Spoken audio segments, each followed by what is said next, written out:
الحمد لله وكفى وسلام على عباده الذين اصطفى أما بعد. قال النبي صلى الله عليه وسلم: من يرد الله به خيرا يفقهه في الدين. وقال الإمام أبي يوسف رحمه الله تعالى: العلم لا يعطيك بعضه حتى تعطيه كلك. حضرات اساتذہ کرام اور اکابرین اور عزیز ساتھیوں، اصل خطاب تو ہمارے اساتذہ کو کرنا چاہیے، لیکن قربانی جس کی بھی ہو جائے، بلی کا بکرا جو بن جائے، تو اس لیے میں چند باتیں ان حضرات کی توجہ کی برکت سے کچھ عرض کروں گا. اور میں بھی طالب علم ہوں، آپ بھی طالب علم ہیں، یہ ہمارے اساتذہ ہیں، تو گویا کہ سبق یاد کریں گے ہم لوگ اور یاد دہانی کریں گے کچھ چیزوں کی. انشاءاللہ دعا ہے اللہ تعالیٰ سے کہ اللہ تعالیٰ کچھ فائدے کی بات، دین کی ہر بات فائدے کی ہے، لیکن جو بر وقت ہمارے مفید مطلب ہو وہ باتیں زبان سے نکلیں اور ہمیں عمل کی توفیق ہو جائے. دیکھیے عزیز ساتھیوں، سب سے پہلے تو میں آپ کو دل کی گہرائیوں سے مبارکباد پیش کرتا ہوں اس بات پر کہ اللہ تبارک و تعالی نے آپ حضرات کو طلب علم کے لیے منتخب فرمایا، اور انتخاب کے ساتھ ساتھ اس طلب علم کی توفیق بھی عطا فرما دی. توفیق کے معنی آتے ہیں کسی خیر کے ممکنہ اسباب کو فراہم کر دینا، یہ توفیق ہے. کسی بھی اچھی چیز، اگرچہ لغت کے اعتبار سے شر خیر دونوں کے لیے اسباب فراہم کرنے کو توفیق کہتے ہیں، لیکن عرف اور محاورات اور استعمال کے اعتبار سے توفیق کا لفظ خاص ہے خیر اور بھلے کام کے لیے. جو ممکنہ اسباب ہیں وہ اگر فراہم ہو جائیں تو یہ اللہ کی طرف سے اس چیز کے حصول کی توفیق ہو گئی ہے. اب ظاہر سی بات ہے، طلب علم کا حاصل کرنا یہ اصل مطلوب ہے. شکلیں یہ مطلوب نہیں ہیں، مقصود نہیں ہیں. اس لیے ہر زمانے میں طلب علم کی شکلیں الگ الگ ہوتی تھیں، لیکن اب کے زمانے میں اور جو یہ دور چل رہا ہے اور ابھی ماضی قریب سے طلب علم کی ایک خاص شکل متعین ہو گئی ہے، اور وہ یہ ہے مدارس کا نظام اور ایک خاص نصاب اور اس میں ایک خاص کورس اور ایک محدود مدت اور ان سب پروسیس سے گزر جانا، یہی طلب علم کی ایک خاص شکل ہے. اور اللہ کا شکر ہے اس خاص شکل کے لیے اللہ تعالیٰ نے آپ کو منتخب فرمایا ہے، اور آپ مدرسے میں آ گئے، داخلہ آپ نے لے لیا. اس کا مطلب یہ ہے کہ اللہ تبارک و تعالیٰ نے آپ کو توفیق عطا فرما دی ہے.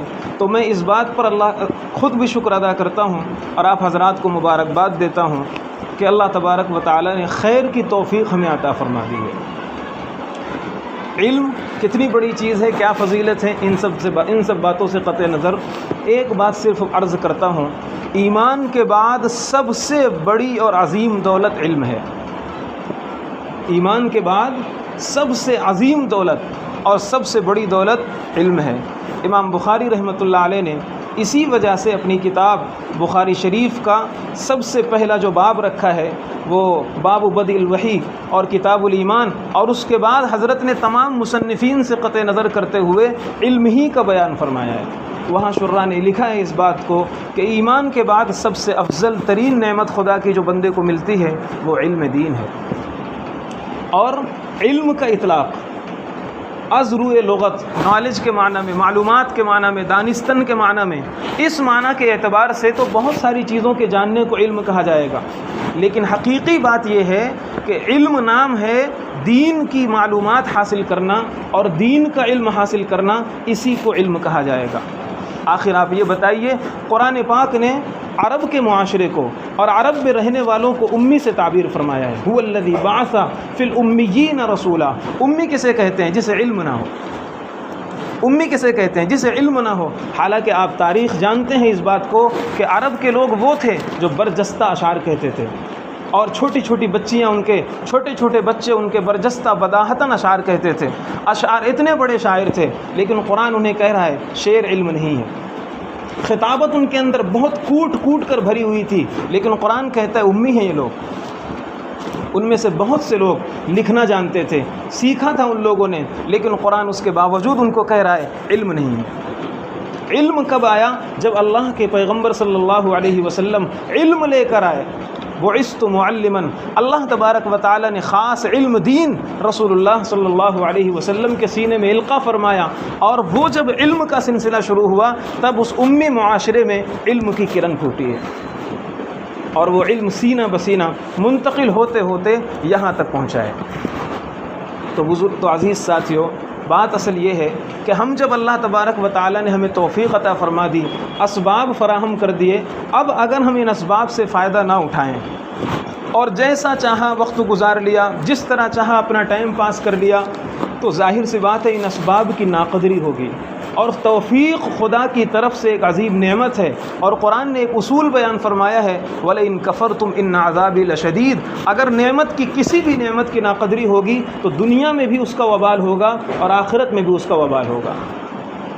آپ یہ دیکھیے نماز کتنی اہم چیز ہے، لیکن حدیث یہ بھی بتلاتی ہے اگر کوئی صحیح سے نماز نہیں پڑھتا تو کالے کپڑے میں لپیٹ کر اس کے منہ پر نماز مار دی جاتی ہے۔ خوش دلی سے اللہ تعالیٰ خوش ہو کر اس کے منہ پر مار رہے ہیں۔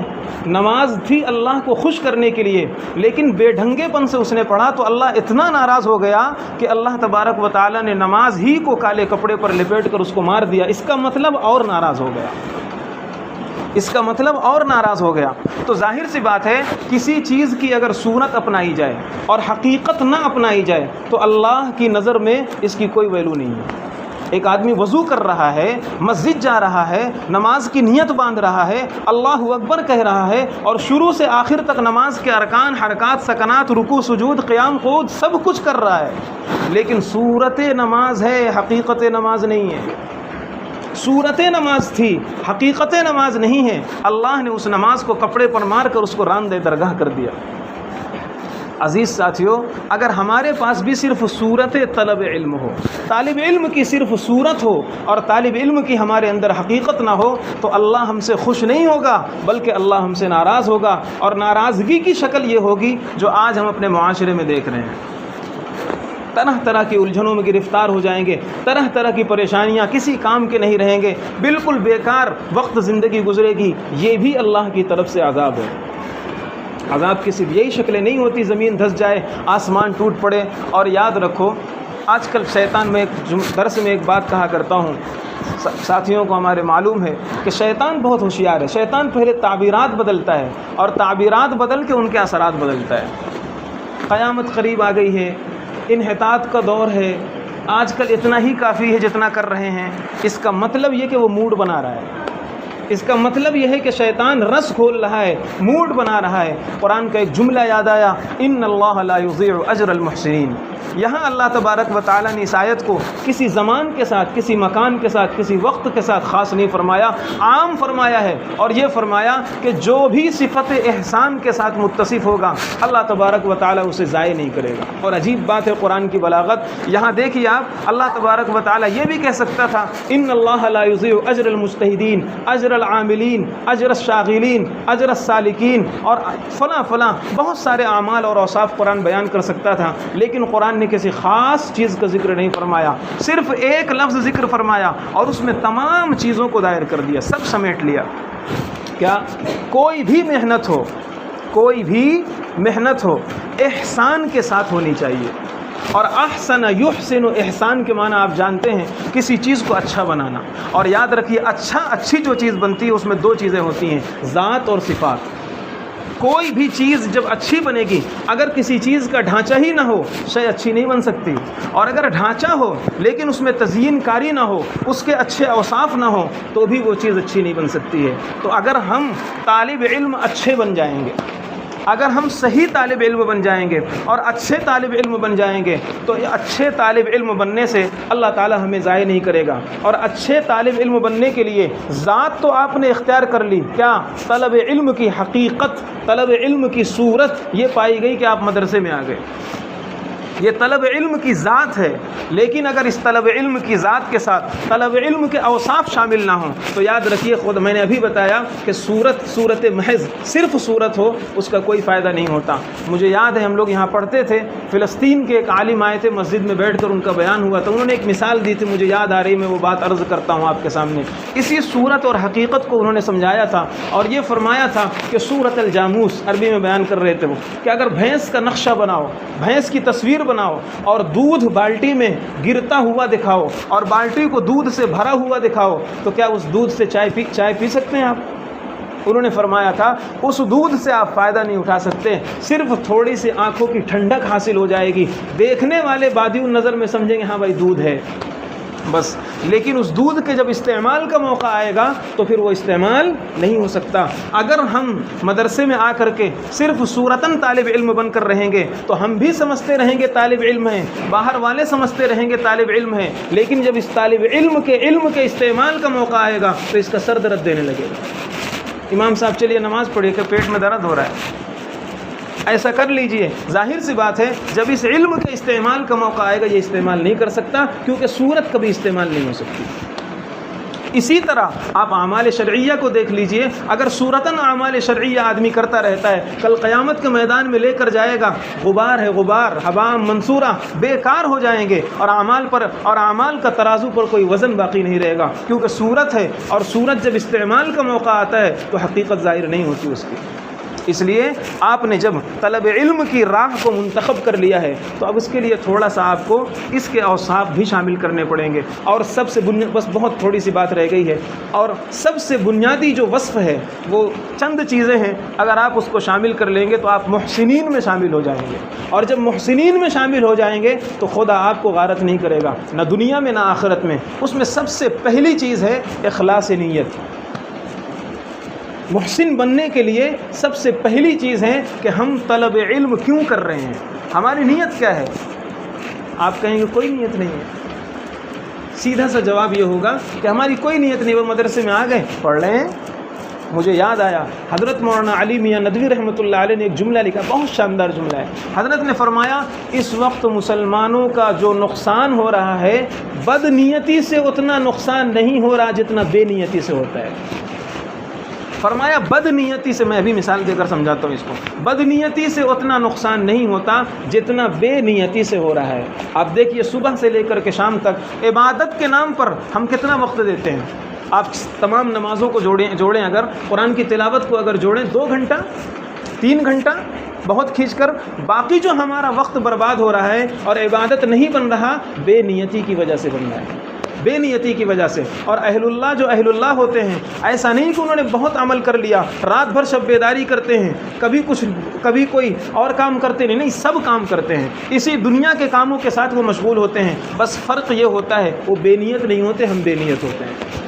تو بتا یہ رہا تھا کہ سب سے پہلی چیز یہ ہے کہ ہم اپنی نیت درست کریں، اور ہماری نیت کیا ہونا چاہیے؟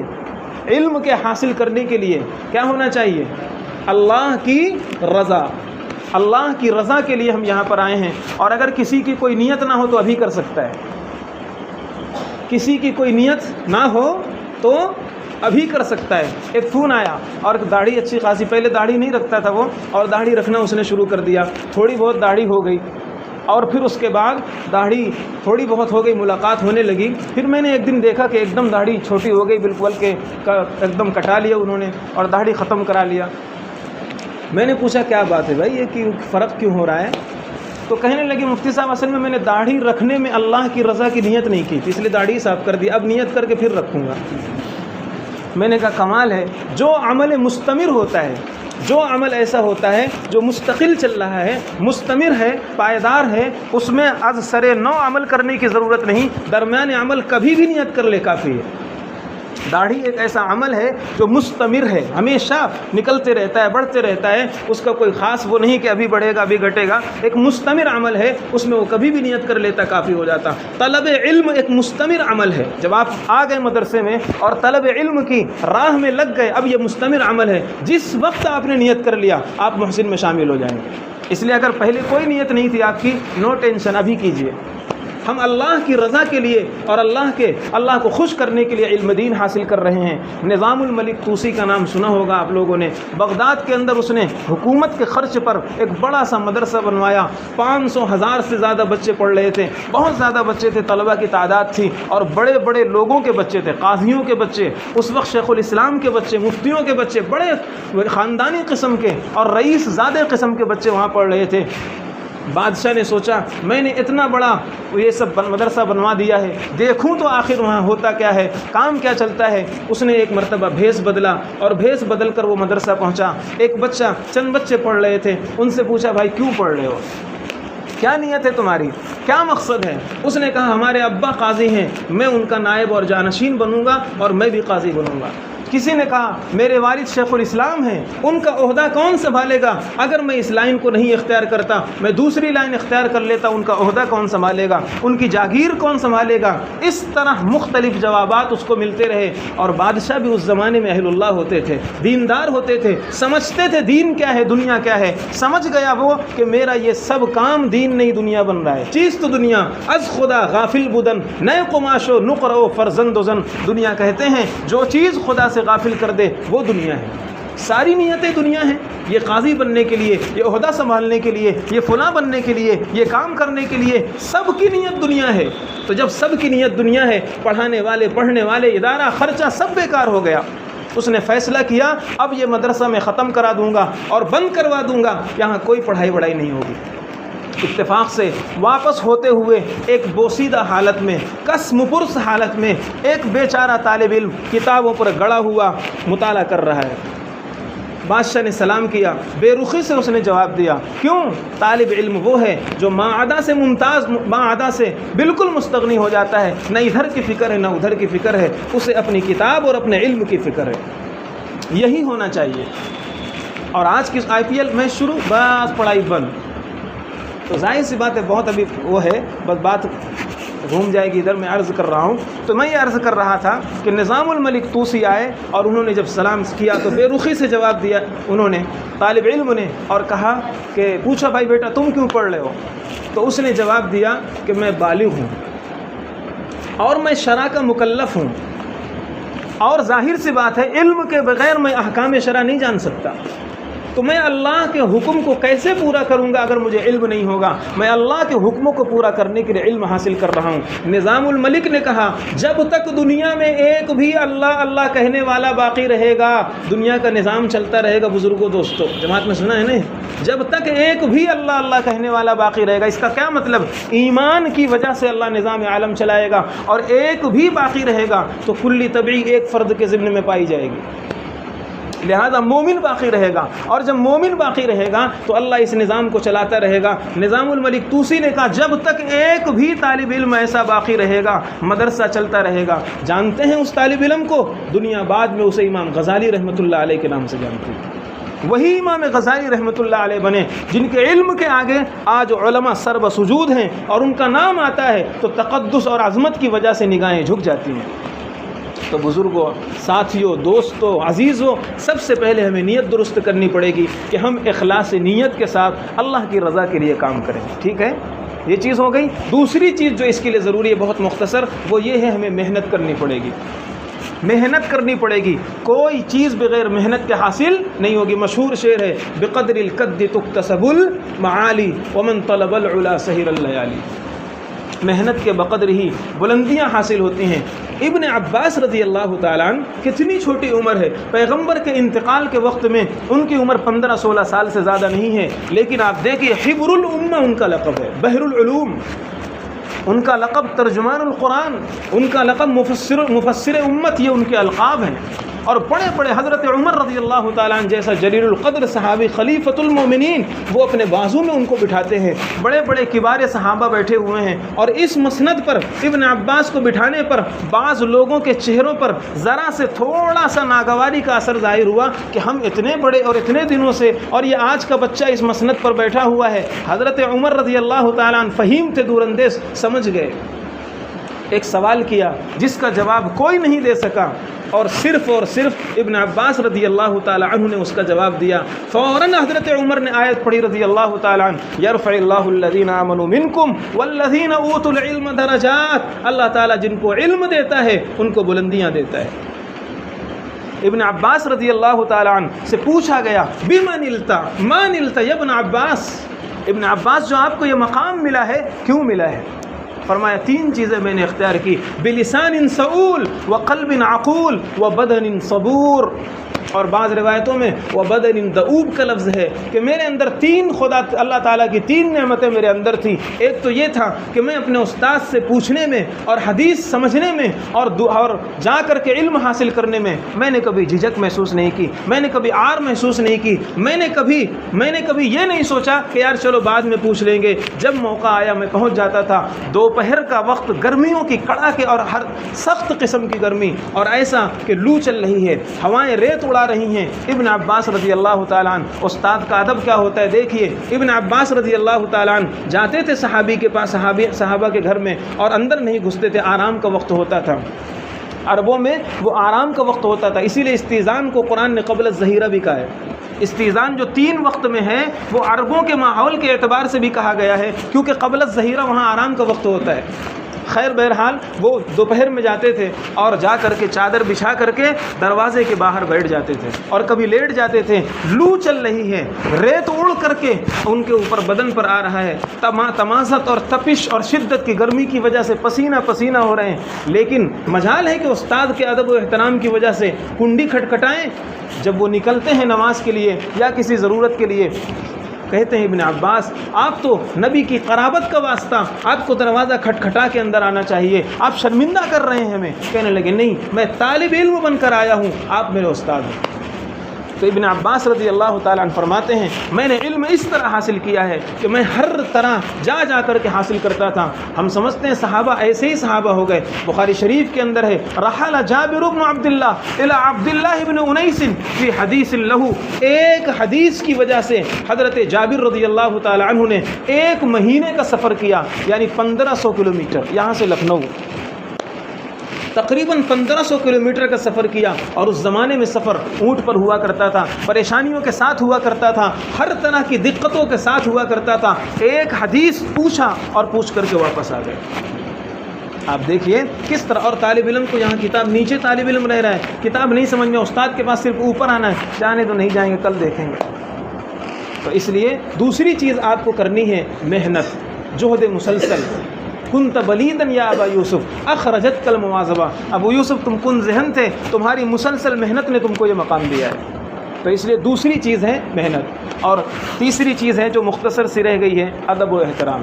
انشاءاللہ اس پر کبھی بعد میں بات ہوگی۔ ادب و احترام کا مطلب ہے، ادب کا مطلب ہے التعظیم مع الراحہ۔ بس ایک بات بتا کر ختم کرتا ہوں، حضرت تھانوی رحمۃ اللہ علیہ نے ادب کا مفہوم لکھا ہے، ادب نام ہے التعظیم مع الراحہ، کہ راحت پہنچانے کے ساتھ ساتھ دل میں عظمت اور احترام رکھنا، یہ ادب ہے۔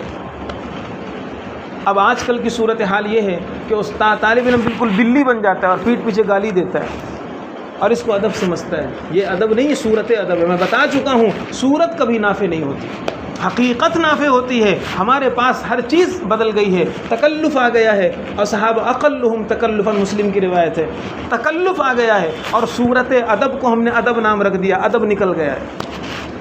تو تیسری چیز جو محسن بننے کے لیے شرط ہے ادب، اور وہ الحمدللہ ہمارے سینوں سے نکل چکا ہے۔ استاد کا تعظیم اور استاد کا ادب کیا ہوتا ہے، بہرحال اس پہ بات نہیں کرنا ہے۔ بس اتنا خیال رکھنا کہ اپنے کسی عمل سے اور اپنے کسی انداز سے، کسی بھی چیز سے استاد کا دل نہ دکھنے پائے۔ استاد اور جو بھی چیز علم کا ذریعہ سبب بنے، آپ ادارے میں ہیں، مدرسے میں ہیں، تو آپ کو اس چیز کا بہت خیال رکھنا پڑے گا۔ محنت بھی کرنی پڑے گی، ادب و احترام کے ساتھ بھی رہنا پڑے گا، اور ساری چیزیں وقت کے تقاضے کے ساتھ، وقت ضائع کیے بغیر اپنے آپ کو یکسوئی کے ساتھ طلب علم میں لگانا پڑے گا، جبھی جا کر کے آپ کچھ بن سکتے ہیں۔ اور کچھ بننے کے لیے بھی میں نے شروع میں کہا تھا العلم لا يعطيك بعضه حتى تعطيه كلك، اگر علم نے آپ کو کچھ بھی دے دیا نا تو بہت ہے وہ۔ وآخر دعوانا الحمد للہ رب العالمین۔